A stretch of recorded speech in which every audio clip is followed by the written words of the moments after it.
Assalamu alaikum wa rahmatullahi wa barakatuh. Bismillahi walhamdulillahi wassalatu wassalamu ala rasulillahi wa ala alihi wa ashabihi ajma'in. My brothers and sisters, I'm on a journey, but I thought I'd still do the boost in order to reach out to you guys and to be able to say a word or two that might be beneficial. May Allah grant us paradise. I'm actually at an airport known as Bole International Airport in Addis Ababa. It's a beautiful airport. I found a little corner where I'm just recording, and inshallah I'll try my best to upload this before my next flight. Now, when you're on a journey, you need to know Allah gives you the option of fasting or not fasting. If you don't, you can make it up later, and there is no sin upon you. Whether the journey was difficult or easy plays no role in that particular leeway. But I have a habit that if the journey is quite easy, I will always fast. In fact, I barely have not fasted during a journey unless I've been really unwell. And that gives you the next reason that you may choose not to fast is when you're unwell. And if you have both, where you're on a journey and you're feeling unwell, then you have all the more reason not to fast. But it's not compulsory not to fast when you're on a journey, so you may do the fast. I don't like to make up fasts after Ramadan. I'd like those fasts to be the voluntary ones rather than making up fasts that I've missed. Now, that is a complete blessing from Allah subhanahu wa ta'ala. If you're unwell, you're on a journey, you're allowed not to fast. For example, if you're breastfeeding, you may fast, and it's good to fast actually. But if you cannot breastfeed because of the fast, then you have the option of not fasting and making it up later. The same applies to a pregnant woman. You may fast. I know many pregnant women, in fact, most of those whom I know would actually prefer to fast during Ramadan because they say the baby actually takes its nutrients from you and will not be affected by the fast, but you may be affected by the fast. So you've got to look at it because it's definitely not easy to make it up later. It's definitely not easy. So it depends on your health, whether you can manage or not, but there are options for those people that I've just mentioned now, and they may make it up later. If you're unwell or you cannot make up a fast after Ramadan because you simply can't fast due to the nature of your illness or your age, etc., in that case you can give out a fidya. A fidya is to feed a certain amount for every single fast. So you can find out from your local scholars what exactly the fidya is in terms of your locality, your country, and so on. Today I want to speak about something very important, and that is women are told that when they're on their menstrual cycle, they don't fast. Okay? When they're on their menstrual cycle, they don't pray either, meaning the 5 daily salah. As for supplications, dua, adhkar, etc., etc., all that is permissible. But what's not permissible is the prayer, the 5 daily salah, and the fasting. So the 5 daily salah, you don't have to make those up.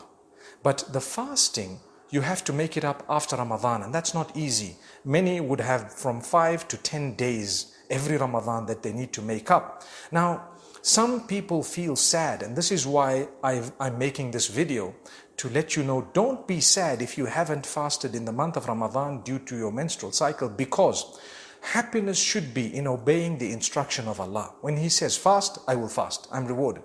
When He says don't fast, I won't fast, I'm rewarded equally. Subhanallah. So if Allah has told you something, surely your happiness, your success, your goodness lies in adopting His command. So when you're on your menstrual cycle and you haven't fasted, you need to be happy that I am adopting what Allah has instructed me to do. And I'm not going to fast because He doesn't want me to fast right now. Subhanallah. So continue with your adhkar and with all other ibadah as far as possible. But remember, you don't pray and you don't fast. Those are the two that come to my mind connected to the month of Ramadan.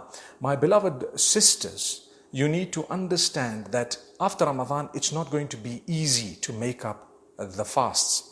Now, people ask about the 6 fasts of Shawwal, which are very, very important. Now, those need to be done separately from the ones you've missed. For those 6, you cannot connect your intentions and say, I'm going to do my qada, which is what I have to make up, and I'm going to do my fast for Shawwal, which is the voluntary. The reason is, the fast of Shawwal, the reward of it is actually going to be as though you fasted the whole year, because every good deed is multiplied by 10.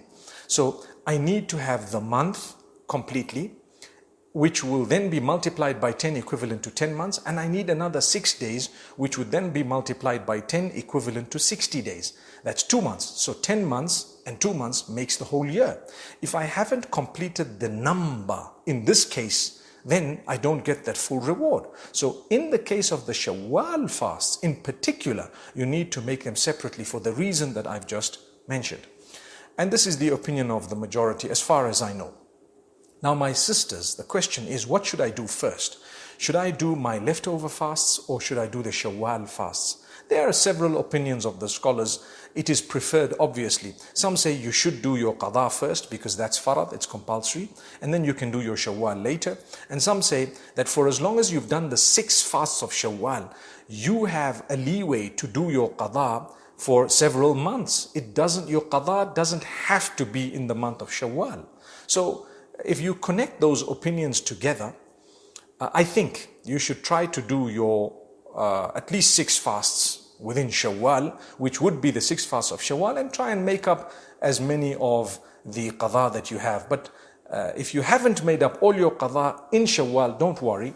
You can make them up as soon as you can, inshallah. So may Allah make it easy for us. I thought I'd clarify this because there are other opinions. We respect them. But this is something that I found would be much more practical, much easier as well. And there is nothing to say that your qada has to be in the month of Shawwal. Okay, but the 6 fasts of Shawwal have to be in the month of Shawwal. So from an evidence perspective, it would be more appropriate to say exactly what I've said. Now, the people who say it's compulsory to do your qada first, they base it on the fact that, but qada is farad. But then again, qada, you've been given a leeway to do it up to perhaps even the next Ramadan in some cases, or at your earliest convenience. May Allah make it easy for us. So this is why I'd say, my sisters, don't despair, don't be saddened. Allah make it easy for every one of us and grant us goodness.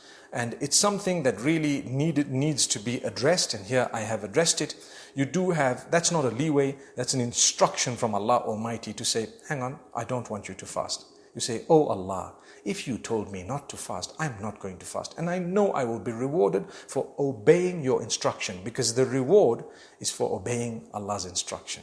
May Allah make it easy for all my sisters going through the menstrual cycle or any other issues, those who are pregnant and expecting, those who perhaps have other health issues, whatever else it may be, those who are mothers, who are breastfeeding. May Allah make it easy for you, my beloved sisters, and may we be from among those who are more conscious of this type of the people who go through all of this. I'd like to stop there and end, and I say, أقول قولي هذا والسلام عليكم ورحمة الله وبركاته.